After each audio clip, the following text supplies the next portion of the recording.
अस्सलामुअलैकुम फ्रेंड्स।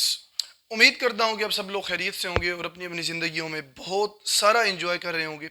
तो बेसिकली हम फोर्थ चैप्टर की एक्सरसाइज कर रहे थे। 8 शॉर्ट क्वेश्चन हमने कर लिए थे और आज हमने 9वां क्वेश्चन करना है। 9वां क्वेश्चन से आगे स्टार्ट करना है हमने। ठीक हो गया। तो शॉर्ट क्वेश्चन हमारे पास 9वां शॉर्ट क्वेश्चन है। Describe at least 2 necessary conditions for the formation of a covalent bond. Covalent bond की फॉर्मेशन के लिए दो ज़रूरी कंडीशन कौन कौन सी हैं? कौन सी दो कंडीशन मस्ट होनी चाहिए कोवलेंट बॉन्ड की फॉर्मेशन के लिए? तो आंसर क्या है? There are following two condition. पहली है, there must be presence of valence electrons. It can be 4 और मोर देन 4 इलेक्ट्रॉन्स।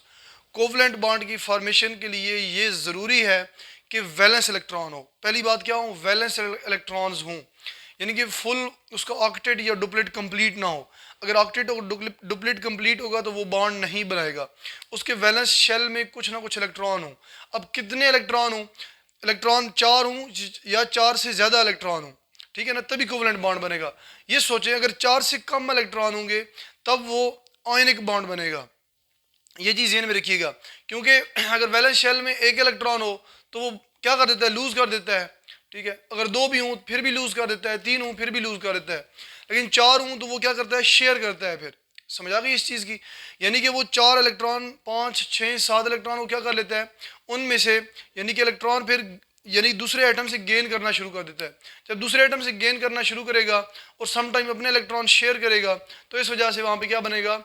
हमारे पास कोवलेंट बॉन्ड बनेगा। इस चीज़ की समझ आ गई है? दूसरी कंडीशन है हमारे पास, the atoms that combine together to form a covalent bond must have equal electronegativity difference. यहाँ पे जो कि उन्होंने लिखा हुआ है बुक के अंदर भी कि कोवलेंट बॉन्ड की फॉर्मेशन के लिए दोनों एटम जो आपस में बॉन्डेड हैं, यानी कि दो एटम जिनके बीच में कोवलेंट बॉन्ड बन रहा है, उन दोनों एटम की इलेक्ट्रोनेगेटिविटी सेम होनी चाहिए। ठीक हो गया। अगर आप प्योर कोवलेंट बॉन्ड बनाना चाहते हैं, अगर आप लोग बनाना चाहते हैं पोलर कोवलेंट बॉन्ड या पोलर कोवलेंट बॉन्ड किसी मॉलिक्यूल के अंदर देखना चाहते हैं, तो पोलर कोवलेंट बॉन्ड में क्या होता है कि एक एटम हाईली इलेक्ट्रोनेगेटिव होता है और दूसरा एटम लेस इलेक्ट्रोनेगेटिव होता है। ये कौन सा बॉन्ड होता है? पोलर कोवलेंट बॉन्ड इसको बोलते हैं। इसके अलावा एक नॉन पोलर कोवलेंट बॉन्ड होता है। नॉन पोलर कोवलेंट बॉन्ड के अंदर दोनों जो एटम होते हैं वो क्या होते हैं? बिल्कुल यानी कि इक्वल इलेक्ट्रोनेगेटिविटी के होते हैं।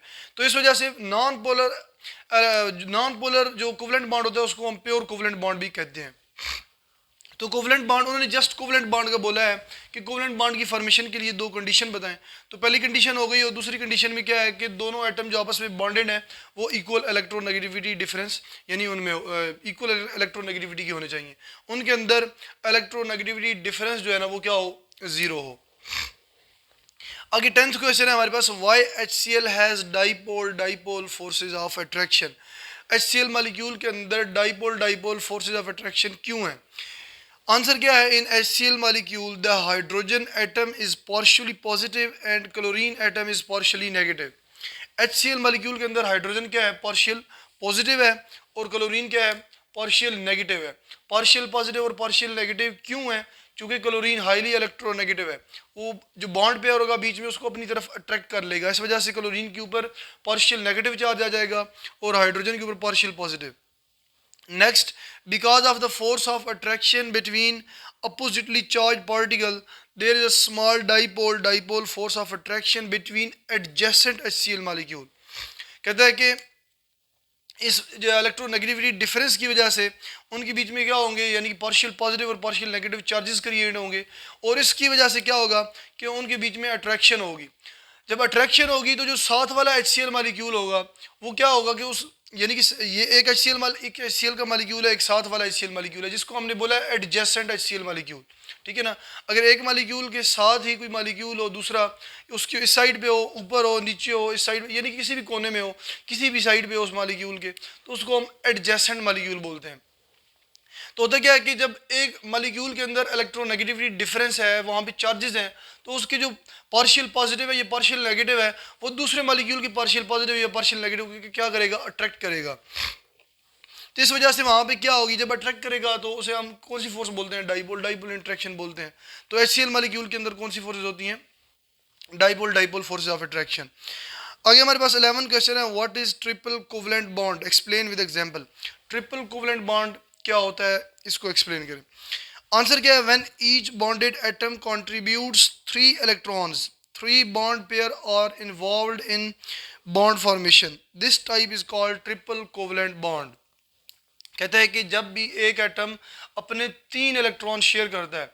अच्छा, यहाँ पे एक चीज़, ये चीज़ ध्यान में रखिएगा कि वन डायरेक्शनल हो, यानी कि जब भी एटम अपने तीनों इलेक्ट्रॉन शेयर करेगा वो एक ही डायरेक्शन में हो, तब जाके ट्रिपल कोवलेंट बॉन्ड बनेगा।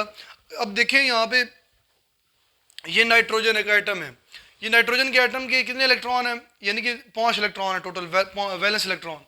वैलेंस इलेक्ट्रॉन 5 हैं एक लोन पेयर की फॉर्म में, और बाकी 3 सिंगल सिंगल इलेक्ट्रॉन है।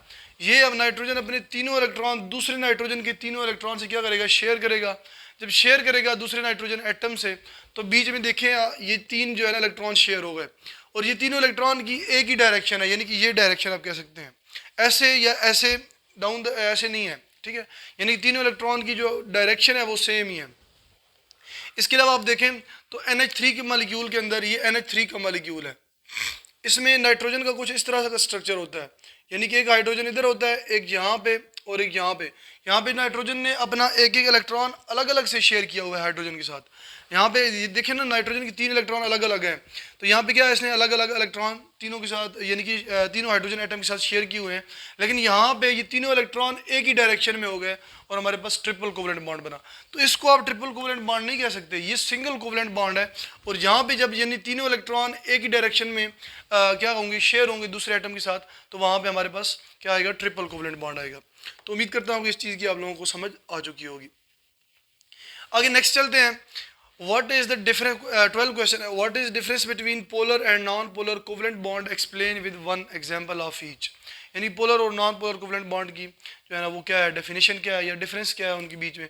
अच्छा, जब भी एक बात बता दूं, जब भी डिफरेंस आता है ना दो चीज़ों के बीच में, तो आप पॉइंट्स बना के लिखा करें, ठीक है ना, एक पॉइंट एक का, यानी कि इस तरह किया करें ना कि पोलर एक साइड पे हेडिंग दे दिया करें पोलर, और दूसरी साइड पे नॉन पोलर, या कोई और डिफरेंस आता है तो एक साइड पे एक को, दूसरी साइड को, दूसरी चीज़ को दूसरी साइड पे, और बीच में क्या करें, एक सेपरेशन लाइन लगाएं, और पॉइंट्स की फॉर्म में, यानी कि ये इसका पहला पॉइंट है, दूसरा तीसरा, इस तरह उसका भी दूसरा पहला दूसरा तीसरा, और पॉइंट्स को यानी कि आपस में इंटर रिलेट करके लिखें, तब जो है ना वो आप लोगों को नंबर पूरे मिलते हैं। डिफरेंस का मतलब ये होता है। तो मैंने यहाँ पे जस्ट पहले डेफिनेशन लिख दी है और फिर जो है ना एग्जांपल लिख दिया है। तो आप भी इस तरह कर सकते हैं कि जो एक डेफिनेशन है उसको पहला पॉइंट बना के लिख दें और एग्जांपल को दूसरा पॉइंट बना के, और इसके अंदर से अगर एक सेंटेंस अलग से है तो वो जो है ना आप उसको तीसरा पॉइंट बना के लिख लें, इस तरह करके। तो पोलर कोवलेंट बॉन्ड क्या है, when a covalent bond is found between 2 different types of atom, जब भी 2 डिफरेंट टाइप के एटम से के बीच में बॉन्ड बनेगा, then the bond pair of electron is attracted by more electronegative atom, तो जो इलेक्ट्रॉन पेयर होगा बीच में, या बॉन्ड पेयर होगा, वो मोर इलेक्ट्रोनेगेटिव एटम की तरफ ज़्यादा अट्रैक्ट होगा। In this way unequal attraction of electron is formed, तब जो है ना वहाँ पे इक्वल जो है ना अट्रैक्शन नहीं होगी दोनों एटम की, जो हाईली इलेक्ट्रोनेगेटिव होगा वो ज़्यादा अट्रैक्ट कर रहा होगा, ठीक हो गया ना। तो वहाँ पे इक्वल अट्रैक्शन नहीं होगी इलेक्ट्रॉन की, तो किसकी उसकी वजह से वहाँ पे इलेक्ट्रोनेगेटिविटी डिफरेंस आ जाता है, तो जो बॉन्ड बनता है उस बॉन्ड को हम पोलर बॉन्ड बोलते हैं। This type of bond is called polar covalent bond. For example in HCl में आप देखें तो हाइड्रोजन पार्शियल पॉजिटिव है और क्लोरीन पार्शियल नेगेटिव है, यानी क्लोरीन हाईली इलेक्ट्रोनेगेटिव है। वो जो बॉन्ड पेयर है, ये जो बीच में बॉन्ड पेयर है, ये आप डॉट और क्रॉस देख रहे हैं, हाइड्रोजन दूर है और क्लोरीन की ये ज़्यादा करीब है, क्यों, क्योंकि क्लोरीन इसको ज़्यादा अट्रैक्ट कर रहा है, इस वजह से जो है ना ये HCl का बॉन्ड जो है वो क्या है, पोलर कोवलेंट बॉन्ड। आगे नॉन पोलर कोवलेंट बॉन्ड देखते हैं, when a covalent bond is found between 2 similar atom, जब भी कोवलेंट बॉन्ड बनेगा 2 सेम एटम के बीच में, then shared pair of bond pair of electron is attracted by both atom equally, तब तो दोनों एटम की इलेक्ट्रोनेगेटिविटी सेम होगी। अगर दोनों की पावर खींचने की सेम होगी तो वो जो बॉन्ड पेयर होगा वो बीच में ही रहेगा, यानी इक्वली शेयर होगा दोनों तरफ से। Such type of bond is called non polar covalent bond, इस टाइप के बॉन्ड को हम नॉन पोलर कोवलेंट बॉन्ड कहते हैं। For example chlorine, chlorine 2 chlorine के एटम के बीच में जब बॉन्ड बनता है, क्लोरीन की वैलेंस शेल में कितने इलेक्ट्रॉन है, 7 है, क्लोरीन अपना एक इलेक्ट्रॉन शेयर करेगा, ये वाला क्लोरीन भी अपना एक इलेक्ट्रॉन शेयर करेगा, तो बीच में क्या बन जाएगा, बॉन्ड बन जाएगा। तो इस तरह जो है ना ये बॉन्ड ये आप देखिए इक्वली शेयर्ड है, यानी कि दोनों क्लोरीन एटम से जो ये जो दोनों इलेक्ट्रॉन है इनका फासला क्या है, सेम है, डिस्टेंस दोनों का सेम है। तो इस वजह से यानी कि इनके बीच में इक्वल अट्रैक्शन है, यानी कि अनइक्वल अट्रैक्शन नहीं है। जब इक्वल अट्रैक्शन होगी तो बॉन्ड क्या होगा, नॉन पोलर बॉन्ड होगा। आप इसको इस तरह भी लिख सकते हैं, Cl सिंगल बॉन्ड Cl, या फिर आप लिख सकते हैं Cl2 भी लिख सकते हैं। ठीक है, हो गया। तो ये लीवेज स्ट्रक्चर है डॉट एंड क्रॉस वाला, जिसको मैंने थोड़ा सा एक्सप्लेन किया। तो आप जो है ना इसके पॉइंट्स बना के भी लिख सकते हैं पेपर के अंदर। पॉइंट्स बना के लिखेंगे तो आप लोगों को ज़्यादा अच्छे मार्क्स मिल जाएंगे। और अगर इस तरह भी लिखते हैं, डिफरेंस लिखते हैं पोलर और नॉन पोलर कोवलेंट बॉन्ड का, तो फिर भी मार्क्स मिल जाएंगे, कोई इतनी बड़ी बात नहीं है। ठीक हो गया। आगे चलते हैं क्वेश्चन नंबर 13 की तरफ। अच्छा, नेक्स्ट क्वेश्चन है हमारे पास 13 question, why a covalent bond becomes polar, यानी कि एक कोवलेंट बॉन्ड पोलर किस सिचुएशन में बनता है, यानी कि एक कोवलेंट बॉन्ड है वो पोलर किस वक्त बनता है, वो हमने देखना है। तो आंसर क्या है, as in polar covalent bond the two different atoms are bonded having different electronegativity, one atom is highly electronegative and the other is less electronegative which makes the bond polar. Basically होता यह है कि polar bond तब बनता है क्योंकि polar bond के अंदर दो जो एटम होते हैं उनकी दोनों की इलेक्ट्रोनेगेटिविटी डिफरेंट होती है। दोनों डिफरेंट एटम होते हैं। पहली बात तो ये दोनों सेम एटम नहीं होते। जब दोनों डिफरेंट एटम होंगे तो दोनों की इलेक्ट्रोनेगेटिविटीज़ की जो वैल्यूज़ हैं वो भी क्या होंगी, डिफरेंट होगी। जब दोनों की इलेक्ट्रोनेगेटिविटी वैल्यूज़ डिफरेंट होंगी तो ऑब्वियसली वहाँ पे इलेक्ट्रोनेगेटिविटी डिफरेंस क्रिएट होगा। जब इलेक्ट्रोनेगेटिविटी डिफरेंस आ जाएगा तो एक के ऊपर हाईली, यानी जो हाईली इलेक्ट्रोनेगेटिव एटम होगा उसके ऊपर पार्शियल नेगेटिव चार्ज आ जाएगा, और जो लेस इलेक्ट्रोनेगेटिव एटम होगा उसके ऊपर पार्शियल पॉजिटिव चार्ज आ जाएगा। इस तरह वो बॉन्ड क्या बन जाएगा, उनके बीच में पोलर बॉन्ड बन जाएगा। ठीक है, और वो जो मॉलिक्यूल होगा वो पोलर मॉलिक्यूल होगा। तो आगे चलते हैं 14 क्वेश्चन पे, what is relationship between electronegativity and polarity. Electronegativity और पोलैरिटी की जो है ना आपस में क्या रिलेशनशिप है। The relationship between electronegativity and polarity of a chemical bond is that the greater the difference in electronegativity between the two atoms the more polar the chemical bond, यानी कि more polar chemical bond will be, यानी कि जितनी ज़्यादा electronegativity होगी, जितनी ज़्यादा electronegativity difference होगा दो एटम के बीच में, वो बॉन्ड इतना ही ज़्यादा क्या होगा, पोलर होगा। It means electronegativity and polarity have direct relationship. इसका मतलब ये है कि इलेक्ट्रोनेगेटिविटी डिफरेंस और जो पोलैरिटी है इनका आपस में क्या रिलेशनशिप है, डायरेक्ट रिलेशनशिप है। अगर तो इलेक्ट्रोनेगेटिविटी डिफरेंस कम है, पोलैरिटी कम होगी। अगर इलेक्ट्रोनेगेटिविटी डिफरेंस दो बॉन्डेड एटम के बीच में ज़्यादा है तो पोलैरिटी क्या होगी, ज़्यादा होगी। 15 क्वेश्चन है, why does ice floats on water, बर्फ पानी के ऊपर बर्फ क्यों तैरती है। तो आंसर क्या है, ice is actually 9% less dense than water due to presence of spaces in ice. Ice के अंदर बेसिकली क्या होती हैं, स्पेसेस होती हैं।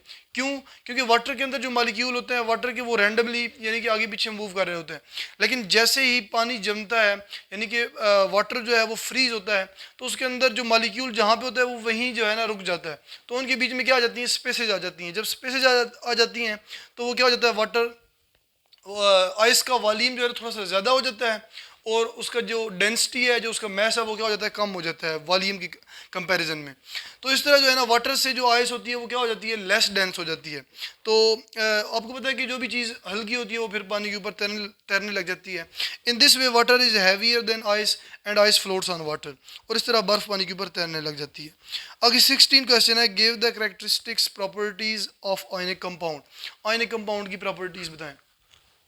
पहली property, they are mostly crystalline solid. Ionic compounds mostly जो है ना वो क्रिस्टल की फॉर्म में एग्जिस्ट करते हैं, लाइक इस तरह सोडियम क्लोराइड है, उसके छोटे छोटे क्या है, क्रिस्टल है।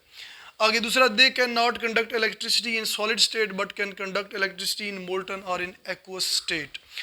जो आयनिक कंपाउंड है वो सॉलिड स्टेट में जब होंगे, मींस कि अगर आप NaCl का पत्थर लें बड़ा सा तो उसमें से इलेक्ट्रिसिटी पास नहीं होगी क्योंकि वो सॉलिड स्टेट में है। अगर या फिर आप नमक जो हमारे घरों में होता है, पीसा हुआ नमक होता है, उसमें से इलेक्ट्रिसिटी पास करें तो नहीं होगी। उसका रीज़न क्या है कि जो नमक है या जो हमारे पास आयनिक कंपाउंड है वो क्या है, सॉलिड फॉर्म में है। लेकिन आयनिक कंपाउंड जब मोल्टन या एक्वस स्टेट में होगा तब वो इलेक्ट्रिसिटी कंडक्ट करेगा। मोल्टन स्टेट उसको बोलते हैं जब आप किसी आयनिक कंपाउंड को इतना स्ट्रांगली हीट करें कि वो लिक्विड के अंदर कन्वर्ट हो जाए, यानी वो सॉलिड स्टेट से लिक्विड स्टेट में कन्वर्ट हो जाए। और एक्वस स्टेट उसको बोलते हैं जब आप आयनिक कंपाउंड को पानी के अंदर हल करते हैं, पानी के अंदर सॉल्युबल करते हैं, उसे जो है ना एक्वस स्टेट बोलते हैं। तो एक्वस स्टेट और मोल्टन स्टेट दोनों में इलेक्ट्रिसिटी जो है ना आयनिक कंपाउंड पास करते हैं। तीसरा है, ionic compound have high melting and boiling points. Ionic compound के जो मेल्टिंग और बॉइलिंग पॉइंट्स होते हैं वो हाई होते हैं। क्यों, क्योंकि उनके अंदर highly electrostatic forces of attraction होती हैं। आगे चौथा पॉइंट है, they are easily soluble in polar solvents like water. चूँकि आयनिक कंपाउंड्स के अंदर कंप्लीट पॉजिटिव और कंप्लीट नेगेटिव चार्जेस होते हैं। तो जो पोलर सॉल्वेंट्स होते हैं जिनके अंदर पार्शियल पॉजिटिव और पार्शियल नेगेटिव चार्जेस होते हैं उनके अंदर इजीली हल हो जाते हैं, उनके अंदर इजीली सॉल्युबल हो जाते हैं। लाइक वाटर, वाटर के अंदर पार्शियल पॉजिटिव और पार्शियल नेगेटिव हैं, इस वजह से आयनिक कंपाउंड इजीली पानी के अंदर सॉल्युबल हो जाते हैं।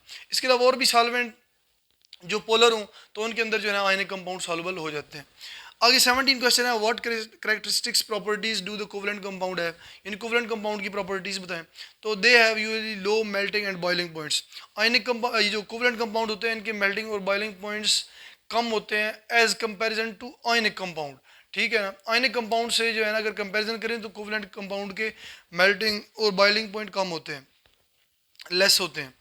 आगे दूसरा पॉइंट, दूसरी property, they are bad conductor of electricity but highly polar covalent compounds when dissolved in water can conduct electricity।